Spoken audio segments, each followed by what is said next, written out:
La civilisation de la vieille Europe. Marie-Jacques Imbutas fut l'une des premières à identifier matériellement les signes d'une civilisation rayonnante au cœur de l'Europe. Elle lui a donné le nom de Vieille Europe et Harald Harman celui de civilisation du Danube. Je vous propose de partir à sa rencontre.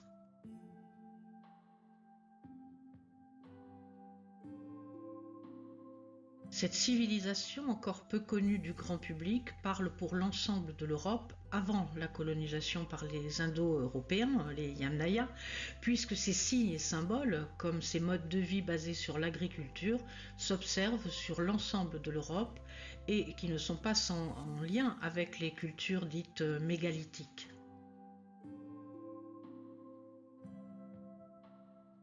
Des petits villages et des villes pouvant accueillir jusqu'à plus de 10 000 personnes bordent les fleuves et les rivières. Ils sont complètement à découvert. Ils sont parfois même lacustres. Ils sont souvent entourés de palissades pouvant protéger d'animaux sauvages. Dans ces villages et dans ces villes, aucun signe de violence ou de guerre n'a été observé ou identifié. Les maisons ne présentent pas de différence de classe. Elles peuvent mesurer jusqu'à 100 mètres carrés, certainement en fonction du nombre d'habitants, peut-être par famille élargie. Elles possèdent des poêles et des lieux pour jeter les déchets. Ça ressemble à un lieu où il fait bon vivre. Nous y avons trouvé le premier tour de potier et les premiers fours à céramique. Ces céramiques qui sont en plein essor avec une production artisanale, fine et de qualité. L'art et l'artisanat ne sont pas encore dissociés à l'époque et laissent apparaître une production peu égalée à la regarder, ça se passe de commentaires.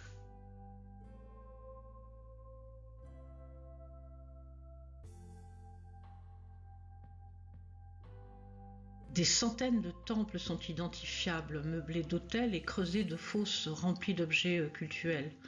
Ces temples sont orientés est-ouest de manière à ce que le soleil de l'équinoxe pénètre en son sein et vienne frapper au centre de l'édifice, comme nous pouvons l'observer dans de nombreuses constructions mégalithiques.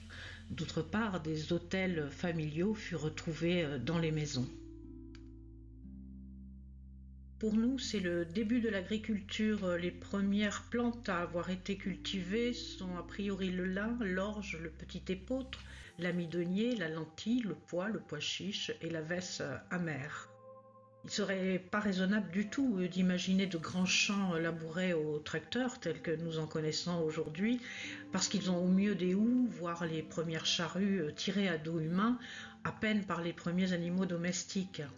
Nous ne sommes que quelques millions en Europe à cette époque-là. C'est difficile d'imaginer un appauvrissement des sols. Nous mangeons moins de viande et nous découvrons les caries dentaires. Quant au conflit de voisinage, nous n'en avons aucune trace.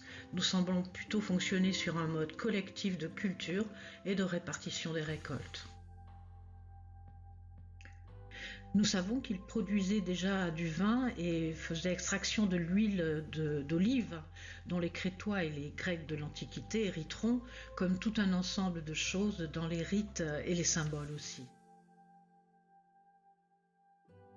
Cette civilisation utilisait un système d'écriture environ 2000 ans avant la Mésopotamie.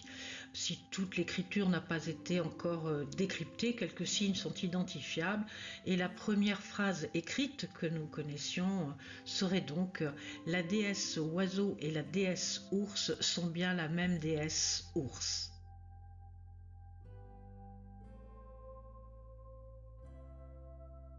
Des milliers de figurines, très majoritairement féminines, furent trouvées près des fours à pain. Certaines remplies de grains, sans doute d'épeautre, et d'autres furent trouvées dans les tombes comme un accompagnement du féminin sacré à la vie et à la mort. D'autres aussi, très nombreuses, furent trouvées dans des sanctuaires, accompagnées de petits sièges, comme pour des mises en scène. C'est un petit peu comme nos santons de Provence ou nos crèches de Noël, par exemple. Il est souvent reproché de porter sur cette époque et ses civilisations un regard poétique, romantique et idéalisé.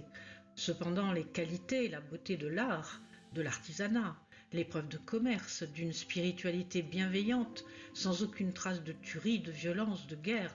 Ça laisse un peu rêveur, rêveuse. Un âge d'or peut-être. Tous les mythes ont des racines dans le vécu de l'être. Pour aller plus loin, quelques livres en français, il n'y en a pas des tonnes.